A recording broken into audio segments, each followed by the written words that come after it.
सत श्री अकाल, तुसीं देख रहे हो पंजाब मेल यूएसए टीवी में वरुण कौर मान। खबरां दे बुलेटिन 'ਚ ਤੁਹਾਡਾ स्वागत। पेश ने पहला चुਣਵੀਆਂ खबरां। न्यूजीलैंड ने अंतरराष्ट्रीय सैलानियों ਲਈ खोले दरवाजे। कनेडा ਦੀਆਂ ਵੀਜ਼ਾ ਤੇ ਆਵਾਸ ਨੀਤੀਆਂ ਵਿੱਚ ਵੱਡੇ ਬਦਲਾਅ ਹੋਣ ਦੀ ਸੰਭਾਵਨਾ। ਚੀਨੀ ਰਾਸ਼ਟਰਪਤੀ ਦੀ ਫੌਜ ਨੂੰ ਖੁੱਲੀ ਛੋਟ। ਨੈਂਸੀ ਲੜਾਕੂ ਜਹਾਜ਼ਾਂ ਨਾਲ ਤਾਇਵਾਨ ਵਿੱਚ ਦਾਖਲ ਹੋਈ ਤਾਂ ਸੁੱਟ ਦਿਓ ਜਹਾਜ਼। ਅਮਰੀਕਾ ਵਿੱਚ ਦਹਿਸ਼ਤ ਦਾ ਮਾਹੌਲ। ਚੀਨ ਨਾਲ ਨਜਿੱਠਣ ਲਈ ਅਮਰੀਕਾ ਨਿਊਜ਼ੀਲੈਂਡ ਨਾਲ ਸੰਬੰਧਾਂ ਨੂੰ ਵਧਾਉਣ ਦਾ ਚਾਹਵਾਨ। ਅਮਰੀਕਾ 'ਚ ਵਧੇ ਮੰਕੀਪੌਕਸ ਦੇ ਮਾਮਲੇ, ਇੱਕ ਸੂਬੇ ਵਿੱਚ ਐਮਰਜੈਂਸੀ ਦੀ ਘੋਸ਼ਣਾ। ਅਮਰੀਕਾ ਦੇ ਆਰਲੈਂਡੋ ਵਿੱਚ ਗੋਲੀਬਾਰੀ, ਕਈ ਜ਼ਖਮੀ। ਅਮਰੀਕਾ 'ਚ ਬੰਦੂਕ ਸੱਭਿਆਚਾਰ ਵਿਰੁੱਧ ਹੇਠਲੇ ਸਦਨ ਪ੍ਰਤੀਨਿਧੀ ਸਭਾ ਵਿੱਚ ਬਿੱਲ ਪਾਸ। ਅਮਰੀਕਾ ਵਿੱਚ ਲੂ ਦਾ ਕਹਿਰ, 7 ਲੋਕਾਂ ਦੀ ਮੌਤ। ਅਮਰੀਕਾ 'ਚ ਵਾਹਨਾਂ ਦੀ ਟੱਕਰ 'ਚ 5 ਬੱਚਿਆਂ ਸਣੇ 7 ਹਲਾਕ। ਤੇ ਹੁਣ ਇਹਨਾਂ ਖਬਰਾਂ ਦਾ ਵਿਸਥਾਰ ਤੇ ਕੁਝ ਹੋਰ ਖਬਰਾਂ।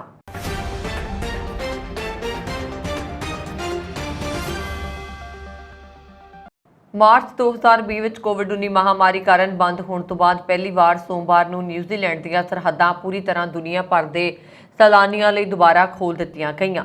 ਨਿਊਜ਼ੀਲੈਂਡ ਸਰਹੱਦਾਂ ਫਰਵਰੀ ਵਿੱਚ ਪਹਿਲੀ ਵਾਰ ਮੁੜ ਖੋਲ੍ਹੀਆਂ ਸ਼ੁਰੂ ਹੋਈਆਂ ਨੇ ਅਤੇ ਪਾਬੰਦੀਆਂ ਹੌਲੀ-ਹੌਲੀ ਘਟਾਈਆਂ ਗਈਆਂ ਨੇ। ਸਰਹੱਦਾਂ ਨੂੰ ਮੁੜ ਖੋਲ੍ਹਣ ਦੀ ਪ੍ਰਕਿਰਿਆ ਬੀਤੀ ਰਾਤ ਉਹਨਾਂ ਸੈਲਾਨੀਆਂ ਦੇ ਨਾਲ ਖਤਮ ਹੋ ਗਈ ਜਿਨ੍ਹਾਂ ਨੂੰ ਵੀਜ਼ਾ ਦੀ ਜ਼ਰੂਰਤ ਹੈ ਅਤੇ ਵਿਦਿਆਰਥੀ ਵੀਜ਼ਾ ਤੇ ਵੀ ਹੁਣ ਨਿਊਜ਼ੀਲੈਂਡ ਵਾਪਸ ਜਾਣ ਦੀ ਆਗਿਆ ਦਿੱਤੀ ਗਈ ਹੈ।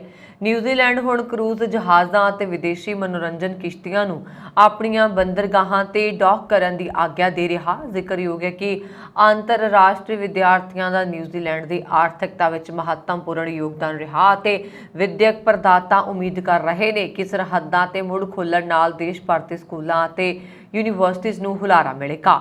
ਨਿਊਜ਼ੀਲੈਂਡ ਦੀ ਪ੍ਰਧਾਨ ਮੰਤਰੀ ਜਸਿੰਡਾ ਆਰਡਨ ਨੇ ਸੋਮਵਾਰ ਨੂੰ ਆਕਲੈਂਡ ਵਿੱਚ ਚੀਨ ਦੇ ਵਪਾਰਕ ਸੰਮੇਲਨ ਵਿੱਚ ਇੱਕ ਭਾਸ਼ਣ ਦੌਰਾਨ ਕਿਹਾ ਕਿ ਸਰਹੱਦਾਂ ਦੇ ਅੰਤਮ ਪੜਾਅ ਨੂੰ ਖੋਲ੍ਹਣਾ ਇੱਕ ਵੱਡਾ ਪਲ ਸੀ। ਇਹ ਫਰਵਰੀ ਤੋਂ ਸਾਡੇ ਹਿੱਸੇ ਤੇ ਇੱਕ ਪੜਾਅਵਾਰ ਅਤੇ ਸਾਵਧਾਨ ਪ੍ਰਕਿਰਿਆ ਰਹੀ ਹੈ ਕਿਉਂਕਿ ਅਸੀਂ ਬਾਕੀ ਸੰਸਾਰ ਨਾਲ ਆਪਣੇ ਲੋਕਾਂ ਨੂੰ ਸੁਰੱਖਿਅਤ ਰੱਖਦੇ ਹੋਏ ਇੱਕ ਬਹੁਤ ਹੀ ਜੀਵੰਤ ਗਲੋਬਲ ਮਹਾਮਾਰੀ ਦਾ ਪ੍ਰਬੰਧਨ ਕਰਨਾ ਜਾਰੀ ਰੱਖਦੇ ਹਾਂ।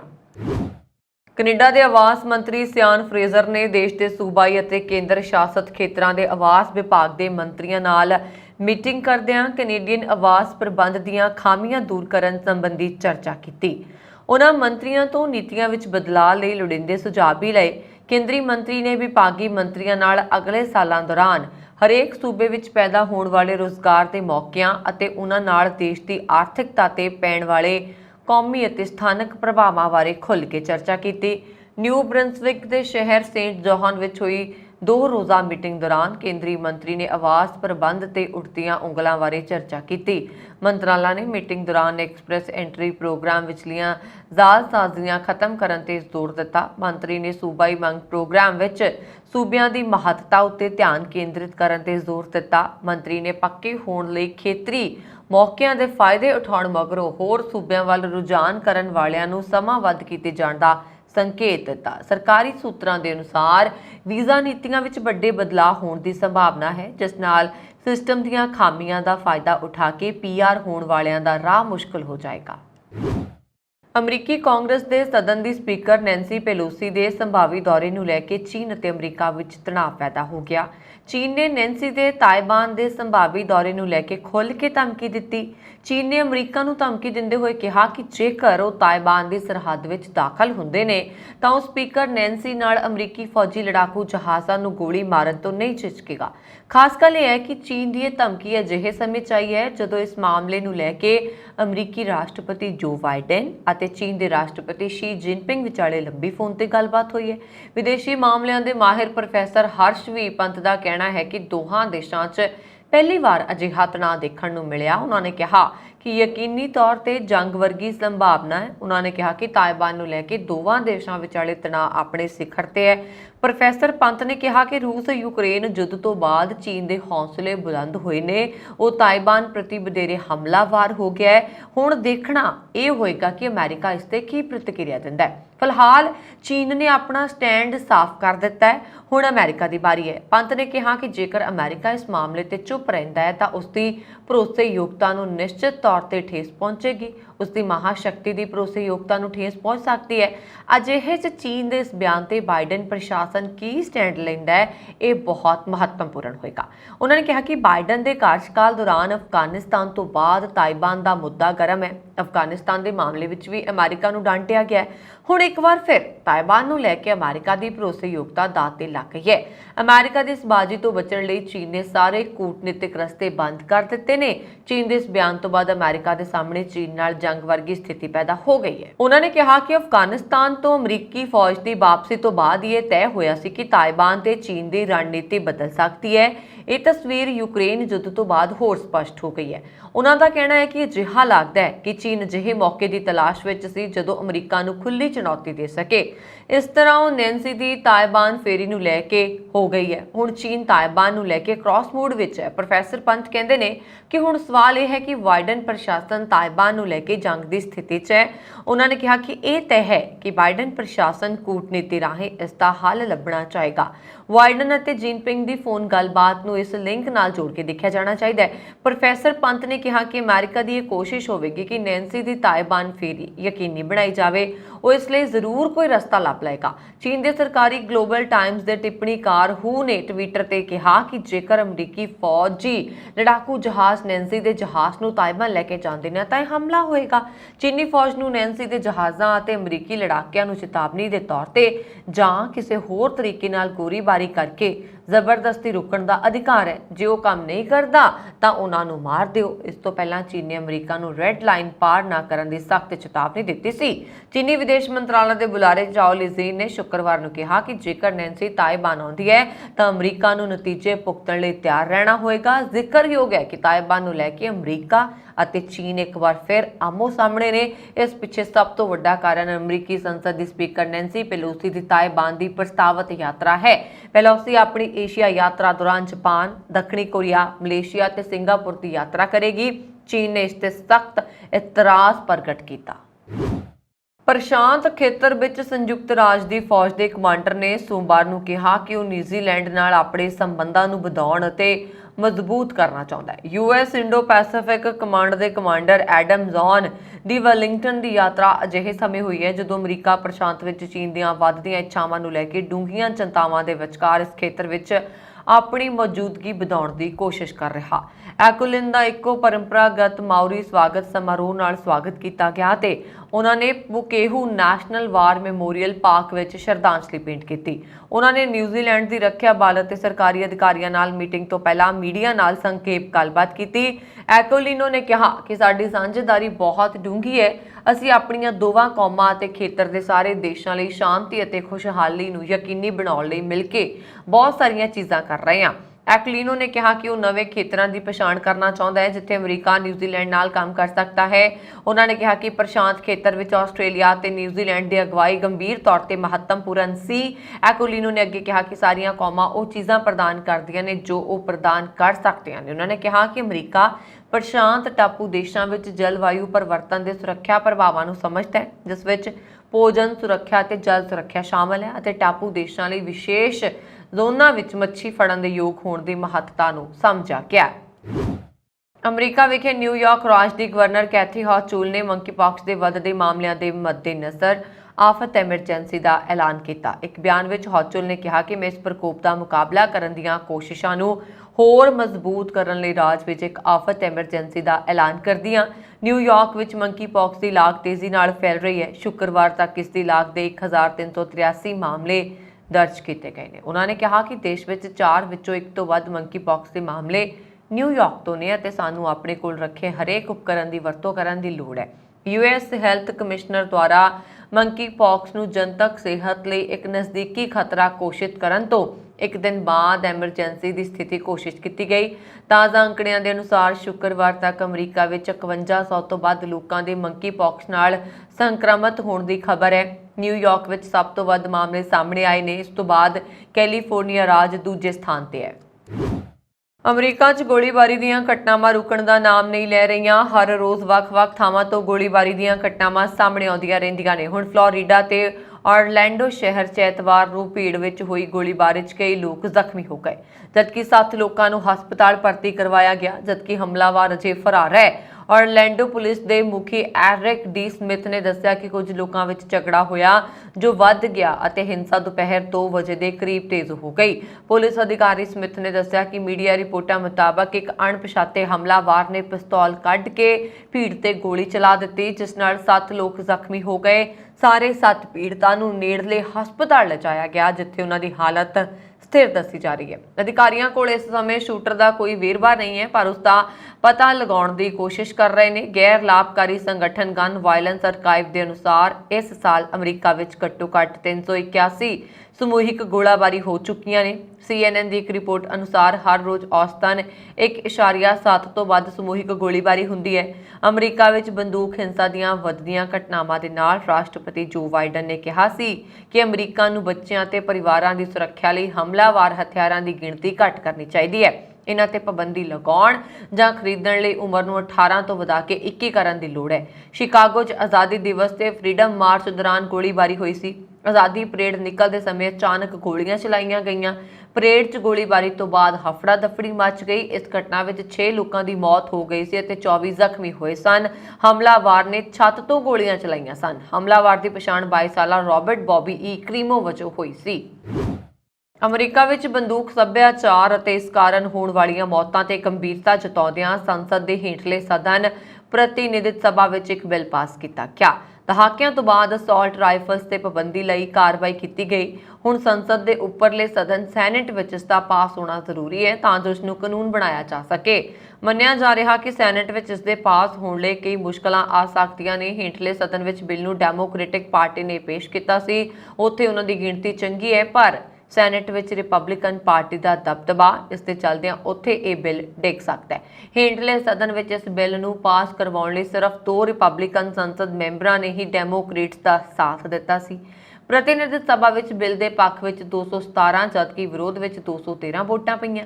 ਹੇਠਲੇ ਸਦਨ ਦੀ ਸਪੀਕਰ ਨੈਂਸੀ ਨੇ ਬਿੱਲ ਨੂੰ ਅਹਿਮ ਦੱਸਿਆ ਕਿਉਂਕਿ ਇਸ ਦੇ ਕਾਨੂੰਨ ਬਣਨ ਨਾਲ ਦੇਸ਼ ਵਿੱਚ ਘਾਤਕ ਹਥਿਆਰਾਂ ਦੀ ਵਿਕਰੀ ਰੁਕ ਜਾਏਗੀ। ਅਮਰੀਕਾ ਦੇ ਉੱਤਰ ਪੂਰਬੀ ਖੇਤਰ ਵਿੱਚ ਗਰਮੀ ਦਾ ਕਹਿਰ ਜਾਰੀ ਹੈ। ਇਸ ਨਾਲ ਪੋਰਟਲੈਂਡ ਦੇ ਔਰਗੇਨ ਸ਼ਹਿਰ ਦੇ ਕਈ ਇਲਾਕੇ ਪ੍ਰਭਾਵਿਤ ਹੋਏ ਨੇ। ਕਲਾਕਮਾਸ ਕਾਉਂਟੀ ਦੇ ਅਧਿਕਾਰੀਆਂ ਨੇ ਦੱਸਿਆ ਕਿ ਇਸ ਹਫ਼ਤੇ 7 ਲੋਕਾਂ ਦੀ ਮੌਤ ਹੋ ਗਈ ਹੈ। ਸਾਰੀਆਂ ਮੌਤਾਂ ਵੱਧਦੀ ਗਰਮੀ ਕਾਰਨ ਮੰਨੀਆਂ ਜਾ ਰਹੀਆਂ ਨੇ। ਅਮਰੀਕਾ ਦੇ ਰਾਸ਼ਟਰੀ ਮੌਸਮ ਵਿਭਾਗ ਨੇ ਪੋਰਟਲੈਂਡ ਅਤੇ ਸਿਆਟਲ, ਵਾਸ਼ਿੰਗਟਨ ਦੋਵਾਂ 'ਚ ਅਗਲੇ ਕੁਝ ਦਿਨਾਂ ਤੱਕ ਬਹੁਤ ਜ਼ਿਆਦਾ ਗਰਮੀ ਪੈਣ ਦਾ ਅਲਰਟ ਜਾਰੀ ਕੀਤਾ ਹੈ। ਵਿਭਾਗ ਅਨੁਸਾਰ ਰਾਤ ਸਮੇਂ ਤਾਪਮਾਨ ਵਿੱਚ 21 ਡਿਗਰੀ ਸੈਲਸੀਅਸ ਤੱਕ ਦੀ ਗਿਰਾਵਟ ਦਰਜ ਕੀਤੀ ਗਈ ਹੈ। ਇਸ ਹਫ਼ਤੇ ਦੇ ਅੰਤ ਤੱਕ ਗਰਮੀ ਤੋਂ ਕੁਝ ਰਾਹਤ ਮਿਲਣ ਦੀ ਉਮੀਦ ਹੈ। ਓਰੇਗਨ, ਵਾਸ਼ਿੰਗਟਨ ਅਤੇ ਬ੍ਰਿਟਿਸ਼ ਕੋਲੰਬੀਆ ਵਿੱਚ ਜੂਨ ਦੇ ਅਖੀਰ ਅਤੇ ਜੁਲਾਈ ਦੇ ਸ਼ੁਰੂ ਵਿੱਚ ਲਗਭਗ 800 ਮੌਤਾਂ ਹੋਈਆਂ। ਉਸ ਸਮੇਂ ਪੋਰਟਲੈਂਡ ਵਿੱਚ ਤਾਪਮਾਨ 46.7 ਡਿਗਰੀ ਸੈਲਸੀਅਸ ਦੇ ਰਿਕਾਰਡ ਉੱਚ ਪੱਧਰ ਤੇ ਪਹੁੰਚ ਗਿਆ ਸੀ। ਮਲਟਨੋਮਾ ਕਾਉਂਟੀ ਦੇ ਬੁਲਾਰੇ ਨੇ ਕਿਹਾ ਹੈ ਕਿ ਸ਼ੁੱਕਰਵਾਰ ਰਾਤ ਤੱਕ ਲਗਭਗ 250 ਲੋਕਾਂ ਦੇ ਪੋਰਟਲੈਂਡ ਸ਼ਹਿਰ ਵਿੱਚ ਲਗਾਏ ਗਏ ਠੰਡੇ ਕੈਂਪਾਂ ਵਿੱਚ ਸ਼ਰਨ ਲਈ ਹੈ। ਪੋਰਟਲੈਂਡ ਵਿੱਚ ਇਸ ਹਫ਼ਤੇ ਤਾਪਮਾਨ 38.9 ਡਿਗਰੀ ਸੈਲਸੀਅਸ ਤੱਕ ਪਹੁੰਚ ਗਿਆ। ਇਸ ਵਿੱਚ ਹੋਰ ਵਾਧਾ ਹੋਣ ਦੀ ਸੰਭਾਵਨਾ ਹੈ। ਵਿਭਾਗ ਨੇ ਚੇਤਾਵਨੀ ਜਾਰੀ ਕੀਤੀ ਹੈ ਕਿ ਕੜਾਕੇ ਦੀ ਗਰਮੀ ਕਾਰਨ ਬਿਮਾਰੀਆਂ ਵਧਣੀਆਂ ਸ਼ੁਰੂ ਹੋ ਗਈਆਂ ਨੇ। ਇਸ ਲਈ ਲੋਕਾਂ ਨੂੰ ਬਾਹਰ ਜਾਣ ਤੋਂ ਬਚਣਾ ਚਾਹੀਦਾ ਹੈ, ਭਰਪੂਰ ਮਾਤਰਾ ਵਿੱਚ ਪਾਣੀ ਪੀਣਾ ਚਾਹੀਦਾ ਤੇ ਘਰ ਵਿੱਚ ਰਹਿਣਾ ਚਾਹੀਦਾ ਅਤੇ ਪਰਿਵਾਰਕ ਮੈਂਬਰਾਂ ਦਾ ਧਿਆਨ ਰੱਖਣਾ ਚਾਹੀਦਾ। ਮਾਹਿਰਾਂ ਅਨੁਸਾਰ ਉੱਤਰ ਪੂਰਬੀ ਖੇਤਰ ਵਿੱਚ ਮੌਸਮ ਵਿੱਚ ਤਬਦੀਲੀ ਕਾਰਨ ਗਰਮੀ ਦਾ ਪ੍ਰਕੋਪ ਵੱਧ ਰਿਹਾ। ਅਮਰੀਕਾ ਦੇ ਉੱਤਰੀ ਇਲੀਨੋਇਸ ਵਿੱਚ ਹੋਏ ਇੱਕ ਸੜਕ ਹਾਦਸੇ ਵਿੱਚ 7 ਜਣਿਆਂ ਦੀ ਮੌਤ ਹੋ ਗਈ। ਮ੍ਰਿਤਕਾਂ ਵਿੱਚ 5 ਬੱਚੇ ਵੀ ਸ਼ਾਮਲ ਨੇ। ਅਧਿਕਾਰੀਆਂ ਨੇ ਦੱਸਿਆ ਕਿ ਹਾਦਸਾ ਐਤਵਾਰ ਤੜਕੇ 2 ਵਜੇ ਮੈਕਹੈਨਰੀ ਕਾਉਂਟੀ ਵਿੱਚ ਇੰਟਰਸਟੇਟ 90 ਤੇ ਵਾਪਰਿਆ। ਇਲੀਨੋਇਸ ਸਟੇਟ ਪੁਲਿਸ ਮੁਤਾਬਕ ਮ੍ਰਿਤਕਾਂ ਵਿੱਚੋਂ ਇੱਕ ਔਰਤ ਅਤੇ 5 ਬੱਚੇ ਇੱਕ ਵੈਨ ਵਿੱਚ ਜਦਕਿ ਇੱਕ ਮਹਿਲਾ ਇੱਕ ਹੋਰ ਵਾਹਨ ਵਿੱਚ ਸੀ। ਪੁਲਿਸ ਨੇ ਦੱਸਿਆ ਕਿ ਵੈਨ ਸੜਕ ਤੇ ਉਲਟੇ ਪਾਸੇ ਜਾ ਰਹੀ ਸੀ। ਕੈਨੇਡਾ ਦੇ ਵੈਨਕੂਵਰ ਵਿੱਚ ਹੈਸਟਿੰਗਜ਼ ਸਟਰੀਟ ਟੈਂਟ ਸਿਟੀ ਨੇੜੇ ਇੱਕ ਅਧਿਕਾਰੀ ਤੇ ਕਥਿਤ ਤੌਰ ਤੇ ਹਥਿਆਰਾਂ ਨਾਲ ਹਮਲਾ ਕਰਨ ਤੋਂ ਬਾਅਦ ਪੁਲਿਸ ਨੇ ਇੱਕ ਵਿਅਕਤੀ ਨੂੰ ਗੋਲੀ ਮਾਰ ਕੇ ਜ਼ਖਮੀ ਕਰ ਦਿੱਤਾ। ਇਹ ਘਟਨਾ ਸ਼ਨੀਵਾਰ ਸਵੇਰੇ ਵੈਨਕੂਵਰ ਦੇ ਡਾਊਨਟਾਊਨ ਈਸਟ ਸਾਈਡ 'ਚ ਵਾਪਰੀ, ਜਿਸ ਦੀ ਪੁਲਿਸ ਨੇ ਪੁਸ਼ਟੀ ਕੀਤੀ। ਪੁਲਿਸ ਦੇ ਬੁਲਾਰਨ ਤਾਨੀਆ ਵਿੰਸਟਨ ਨੇ ਦੱਸਿਆ ਕਿ ਅਧਿਕਾਰੀ ਸਵੇਰੇ 8 ਵਜੇ ਦੇ ਕਰੀਬ ਈਸਟ ਹੈਸਟਿੰਗਜ਼ ਅਤੇ ਕੋਲੰਬੀਆ ਸਟਰੀਟ ਨੇੜੇ ਆਪਣੀ ਗਸ਼ਤੀ ਕਾਰ ਵਿੱਚ ਬੈਠੇ ਸਨ ਜਦੋਂ ਇੱਕ ਹਥਿਆਰ ਲੈ ਕੇ ਆਏ ਇੱਕ ਵਿਅਕਤੀ ਨੇ ਪੁਲਿਸ ਦੀ ਕਾਰ ਕੋਲ ਪਹੁੰਚ ਪਹੁੰਚ ਕੇ ਕਥਿਤ ਤੌਰ ਤੇ ਖੁੱਲੀ ਖਿੜਕੀ ਰਾਹੀਂ ਇੱਕ ਅਧਿਕਾਰੀ ਤੇ ਹਮਲਾ ਕਰ ਦਿੱਤਾ। ਵਾਸ਼ਿੰਗਟਨ ਦੇ ਅਨੁਸਾਰ ਆਦਮੀ ਦਾ ਪਿੱਛਾ ਕੀਤਾ ਗਿਆ ਤੇ BPD ਅਧਿਕਾਰੀ ਨੇ ਗੋਲੀਬਾਰੀ ਕੀਤੀ। ਅਧਿਕਾਰੀ ਦੇ ਸਿਰ ਤੇ ਗੰਭੀਰ ਸੱਟ ਲੱਗੀ ਅਤੇ ਉਸ ਨੂੰ ਇਲਾਜ ਲਈ ਹਸਪਤਾਲ ਲਿਜਾਇਆ ਗਿਆ। 53 ਸਾਲਾ ਸ਼ੱਕੀ ਮੁੱਠਭੇੜ ਵਿੱਚ ਜ਼ਖਮੀ ਹੋ ਗਿਆ ਸੀ ਅਤੇ ਉਸ ਨੂੰ ਇੱਕ ਰੂਰਲ ਅਫਸਰ ਤੇ ਹਮਲਾ ਕਰਨ ਦੇ ਦੇਸ਼ ਵਿੱਚ ਹਸਪਤਾਲ ਲਿਜਾਇਆ ਗਿਆ। ਵਾਸ਼ਿੰਗਟਨ ਨੇ ਕਿਹਾ ਹੈ ਕਿ ਇੱਕ ਦੂਜੇ BPD ਅਧਿਕਾਰੀ ਤੇ ਬਾਅਦ ਵਿੱਚ ਇੱਕ ਰਾਹਗੀਰ ਨੇ ਹਮਲਾ ਕੀਤਾ ਜਦੋਂ ਉਹ ਪੁਲਿਸ ਗੋਲੀਬਾਰੀ ਤੋਂ ਬਾਅਦ ਮਦਦ ਲਈ ਪਹੁੰਚਿਆ। ਲੀਡਰਸ਼ਿਪ ਦੌੜ ਲਈ ਮੈਂਬਰਸ਼ਿਪ ਬਣਾਉਣ ਦੇ ਮਾਮਲੇ ਵਿੱਚ ਕੰਜ਼ਰਵੇਟਿਵ ਪਾਰਟੀ ਨੇ ਸਾਰੇ ਰਿਕਾਰਡ ਤੋੜ ਦਿੱਤੇ ਨੇ। ਲਿਬਰਲਾਂ ਨੂੰ ਪਿੱਛੇ ਛੱਡਦੇ ਹੋਏ ਇਸ ਮਾਮਲੇ ਵਿੱਚ ਉਹ ਕੈਨੇਡਾ ਦੀ ਸਭ ਤੋਂ ਵੱਡੀ ਪਾਰਟੀ ਬਣ ਗਈ ਹੈ। ਪਾਰਟੀ ਨੇ ਲੀਡਰਸ਼ਿਪ ਦੌੜ ਵਿੱਚ ਵੋਟ ਪਾਉਣ ਦੇ ਯੋਗ ਮੈਂਬਰਾਂ ਦੀ ਸੂਚੀ ਜਾਰੀ ਕੀਤੀ ਹੈ, ਜਿਸ ਮੁਤਾਬਕ ਇਸ ਵਾਰ ਨਵੇਂ ਲੀਡਰਾਂ ਦੀ ਚੋਣ ਲਈ 6,78,708 ਮੈਂਬਰ ਵੋਟ ਪਾਉਣਗੇ, ਜਦਕਿ ਇਸ ਤੋਂ ਪਹਿਲਾਂ ਇਹ ਅੰਕੜਾ ਸਿਰਫ 2,61,000 ਤੇ ਸੀ। ਪਾਰਟੀ ਦੇ ਬੁਲਾਰੇ ਨੇ ਦੱਸਿਆ ਹੈ ਕਿ ਇੱਕ ਬਿਆਨ ਜਾਰੀ ਕਰਦਿਆਂ ਕਿਹਾ ਕਿ ਕੰਜ਼ਰਵੇਟਿਵ ਪਾਰਟੀ ਦੀ ਮੈਂਬਰਸ਼ਿਪ ਪਿਛਲੇ ਸਾਲ ਦੇ ਮੁਕਾਬਲੇ 4 ਗੁਣਾ ਹੋ ਗਈ ਹੈ। ਇਸ ਦੇ ਚਲਦਿਆਂ ਮੈਂਬਰਸ਼ਿਪ ਦੇ ਮਾਮਲੇ ਵਿੱਚ ਕੈਨੇਡੀਅਨ ਇਤਿਹਾਸ 'ਚ ਕੰਜ਼ਰਵੇਟਿਵ ਸਭ ਤੋਂ ਵੱਡੀ ਪਾਰਟੀ ਬਣ ਗਈ ਹੈ। ਦੱਸ ਦਈਏ ਕਿ ਲਿਬਰਲ ਪਾਰਟੀ ਦੀ 2013 ਵਿੱਚ ਆਖਰੀ ਵਾਰ ਲੀਡਰਸ਼ਿਪ ਚੋਣ ਹੋਈ ਸੀ। ਉਸ ਵੇਲੇ ਇਸ ਪਾਰਟੀ ਦੇ ਲਗਭਗ 3 ਲੱਖ ਮੈਂਬਰ ਸਨ, ਪਰ ਕੰਜ਼ਰਵੇਟਿਵ ਪਾਰਟੀ 6,78,000 ਤੋਂ ਉੱਪਰ ਮੈਂਬਰ ਬਣਾ ਕੇ ਉਸ ਤੋਂ ਅੱਗੇ ਨਿਕਲ ਗਈ ਹੈ। ਕੈਨੇਡਾ ਦੇ 3 ਵੱਡੇ ਸ਼ਹਿਰਾਂ ਵਿੱਚ 16 ਅਤੇ 17 ਅਤੇ 18 ਸਤੰਬਰ ਨੂੰ ਇੰਟਰਨੈਸ਼ਨਲ ਗੀਤਾ ਫੈਸਟੀਵਲ ਮਨਾਇਆ ਜਾਏਗਾ। ਇਸ ਦੌਰਾਨ ontario ਦੇ ਵਿਧਾਇਕ ਭਾਵ MPP ਗੀਤਾ ਦੀ ਸਹੁੰ ਚੁੱਕਣਗੇ। 3 ਦਿਨ ਚੱਲਣ ਵਾਲੇ ਇਸ ਮਹਾ ਉਤਸਵ ਵਿੱਚ ਲਗਭਗ 10 ਦੇਸ਼ਾਂ ਦੇ ਪ੍ਰਤੀਨਿਧ ਸ਼ਾਮਲ ਹੋਣਗੇ।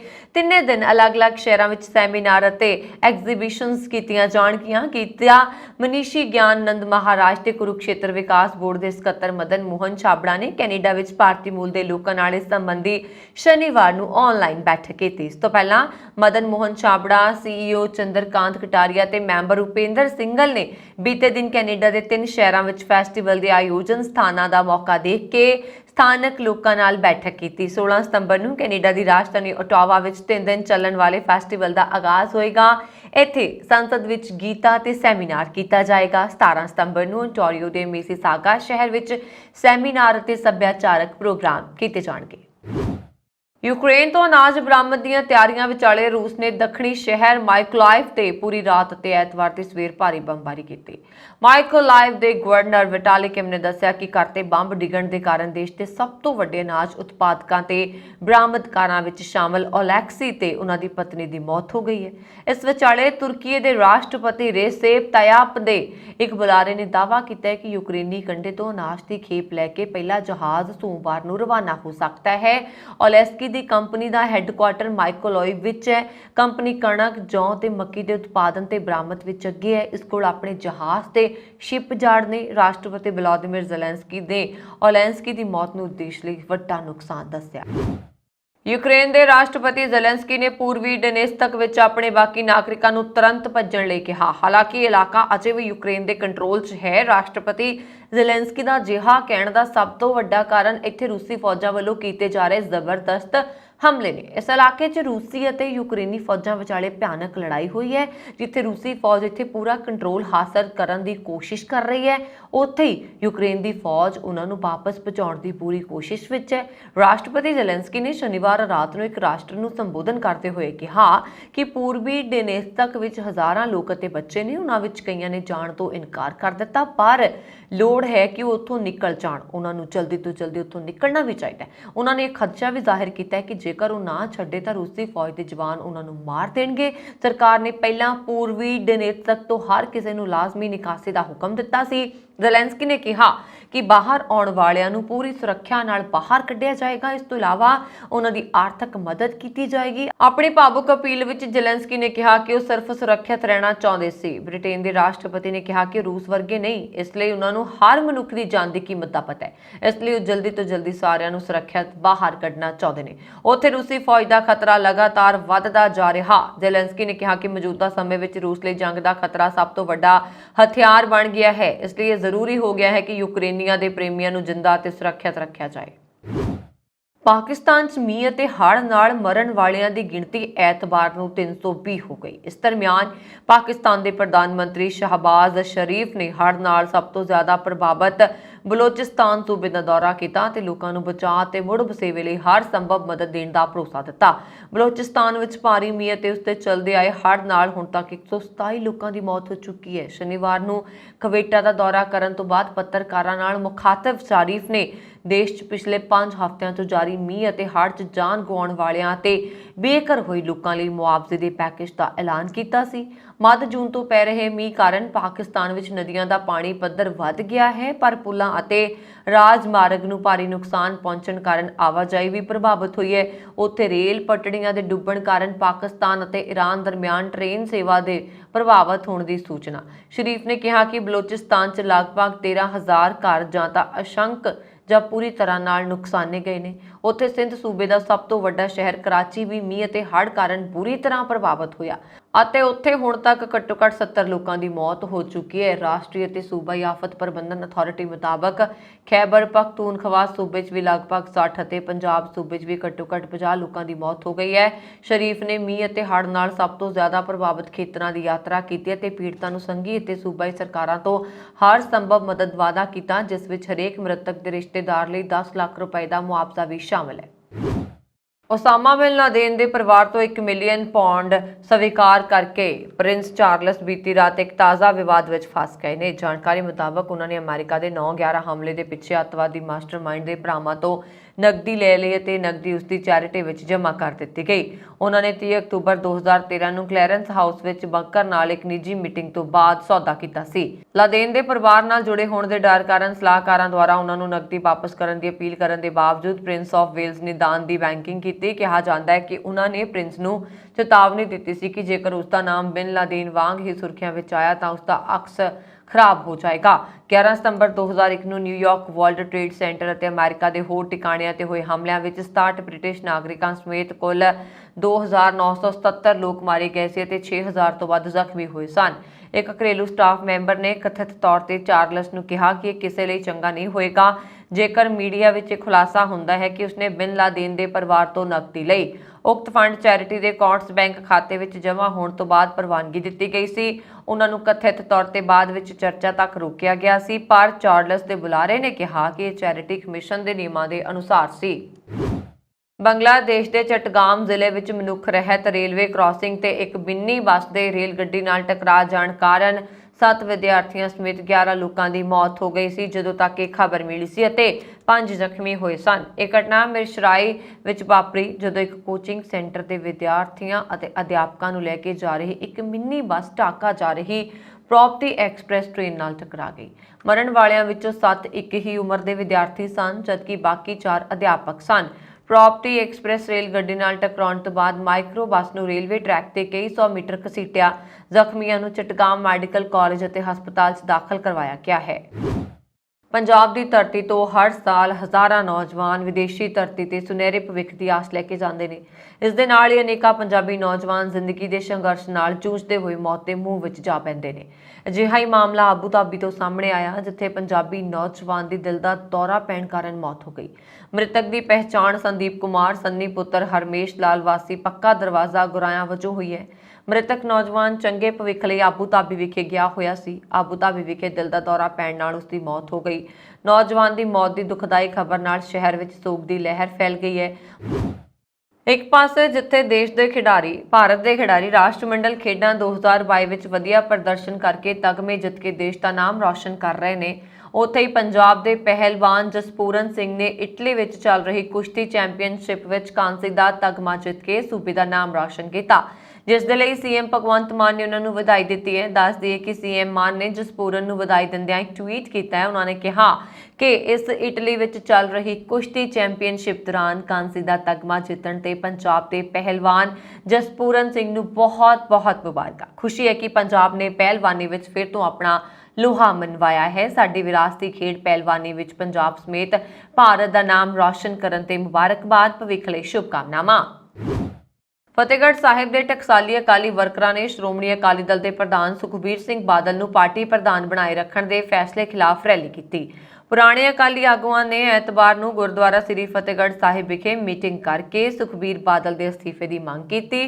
ਪ੍ਰੈਸ ਕਾਨਫਰੰਸ ਦੌਰਾਨ ਅਕਾਲੀ ਆਗੂਆਂ ਅਤੇ ਨਗਰ ਕੌਂਸਲ ਦੇ ਸਾਬਕਾ ਪ੍ਰਧਾਨ ਸ਼ੇਰ ਸਿੰਘ, ਸਾਬਕਾ ਸ਼੍ਰੋਮਣੀ ਕਮੇਟੀ ਮੈਂਬਰ ਜੱਸਾ ਸਿੰਘ ਆਹਲੂਵਾਲੀਆ ਅਤੇ ਜ਼ਿਲ੍ਹਾ ਕੌਂਸਲ ਦੇ ਸਾਬਕਾ ਪ੍ਰਧਾਨ ਬਲਜੀਤ ਸਿੰਘ ਪੁੱਟਾ ਨੇ ਕਿਹਾ ਕਿ ਅਕਾਲੀ ਦਲ ਨੂੰ ਆਪਣੇ ਬਜ਼ੁਰਗ ਸਿੱਖ ਕੌਮ ਅਤੇ ਪੰਜਾਬ ਦੇ ਹਿੱਤਾਂ ਲਈ ਮੋਰਚਾ ਬਣਾਉਣਾ ਚਾਹੀਦਾ ਹੈ। ਪਰ ਪ੍ਰਕਾਸ਼ ਸਿੰਘ ਬਾਦਲ ਨੇ ਪਾਰਟੀ ਦੇ ਫਿਰਕੂ ਸਿਧਾਂਤਾਂ ਤੋਂ ਕਿਨਾਰਾ ਕਰਕੇ ਅੰਨ੍ਹੇਵਾਹ ਆਪਣੇ ਪੁੱਤਰ ਸੁਖਬੀਰ ਬਾਦਲ ਨੂੰ ਪਾਰਟੀ ਦਾ ਪ੍ਰਧਾਨ ਥਾਪ ਦਿੱਤਾ। ਉਹਨਾਂ ਦੀ ਅਗਵਾਈ ਵਿੱਚ 2019 ਦੀਆਂ ਲੋਕ ਸਭਾ ਚੋਣਾਂ ਵਿੱਚ ਅਕਾਲੀ ਦਲ ਦੀ ਹਾਰ ਹੋਈ। ਇਸ ਤੋਂ ਬਾਅਦ 2022 ਦੀਆਂ ਵਿਧਾਨ ਸਭਾ ਚੋਣਾਂ ਵਿੱਚ ਆਪਨੇ ਸੂਬਾ ਪੱਧਰੀ ਜਿੱਤ ਹਾਸਲ ਕੀਤੀ।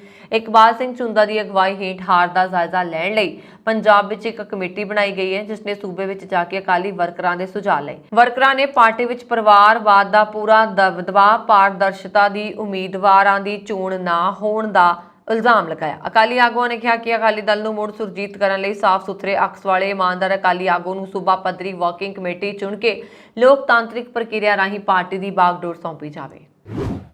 ਪੰਜਾਬ ਵਿੱਚ ਕਰੋਨਾ ਕਾਰਨ 2 ਲੋਕਾਂ ਦੀ ਮੌਤ ਹੋ ਗਈ ਹੈ। ਇਹ ਮੌਤਾਂ ਲੁਧਿਆਣਾ ਤੇ ਜਲੰਧਰ ਵਿੱਚ ਹੋਈਆਂ ਨੇ। ਇਸ ਦੇ ਨਾਲ ਹੀ ਪਟਿਆਲਾ ਦੀ ਡਿਪਟੀ ਕਮਿਸ਼ਨਰ ਸਾਕਸ਼ੀ ਸਾਨੀ ਵੀ ਕੋਵਿਡ ਪੋਜ਼ਿਟਿਵ ਪਾਈ ਗਈ ਹੈ। ਇਸ ਦੀ ਜਾਣਕਾਰੀ ਉਹਨਾਂ ਨੇ ਖੁਦ ਸੋਸ਼ਲ ਮੀਡੀਆ ਰਾਹੀਂ ਦਿੱਤੀ ਹੈ। ਇਸ ਤੋਂ ਪਹਿਲਾਂ ਜੇਲ੍ਹ ਤੇ ਸਿੱਖਿਆ ਮੰਤਰੀ ਹਰਜੋਤ ਬੈਂਸ, ਸੈਰ ਸਪਾਟਾ ਤੇ ਸੱਭਿਆਚਾਰਕ ਮੰਤਰੀ ਅਨਮੋਲ ਗਗਨ ਮਾਨ ਅਤੇ ਡਿਪਟੀ ਸਪੀਕਰ ਜੈਕਸ਼ਨ ਰੋਡੀ ਵੀ ਪੋਜ਼ਿਟਿਵ ਆਏ। ਪੰਜਾਬ ਦੇ ਦ੍ਰਿਸ਼ਟੀਕੋਣ ਤੋਂ ਚਿੰਤਾਜਨਕ ਗੱਲ ਇਹ ਹੈ ਕਿ 102 ਮਰੀਜ਼ ਜੀਵਨ ਰੱਖਿਅਕ ਸਹਾਇਤਾ ਤੇ ਪਹੁੰਚ ਚੁੱਕੇ ਨੇ। ਇਹਨਾਂ ਤੋਂ 86 ਆਕਸੀਜਨ ਤੇ 14 ICU ਦੇ ਵਿੱਚ ਅਤੇ 2 ਵੈਂਟੀਲੇਟਰ ਤੇ ਨੇ। ਸੂਬੇ 'ਚ ਪਿਛਲੇ 24 ਘੰਟਿਆਂ 'ਚ 467 ਮਰੀਜ਼ ਮਿਲੇ ਨੇ। ਇਸ ਤੋਂ ਬਾਅਦ 3121 ਐਕਟਿਵ ਕੇਸ ਹੋਏ ਨੇ। ਸਭ ਤੋਂ ਵੱਧ 75 ਮਰੀਜ਼ ਜਲੰਧਰ ਵਿੱਚ, 63 ਮੋਹਾਲੀ ਵਿੱਚ, 46 ਲੁਧਿਆਣਾ 'ਚ, 37 ਪਟਿਆਲਾ 'ਚ ਪਾਏ ਗਏ। ਪੰਜਾਬ ਦੀ ਪੋਜ਼ਿਟਿਵਿਟੀ ਦਰ 4.78% ਤੱਕ ਪਹੁੰਚ ਗਈ ਹੈ। ਐਤਵਾਰ ਨੂੰ 10,591 ਨਮੂਨੇ ਲਏ ਗਏ, ਜਦਕਿ 9,974 ਕੋਵਿਡ ਲਈ ਟੈਸਟ ਕੀਤੇ ਗਏ।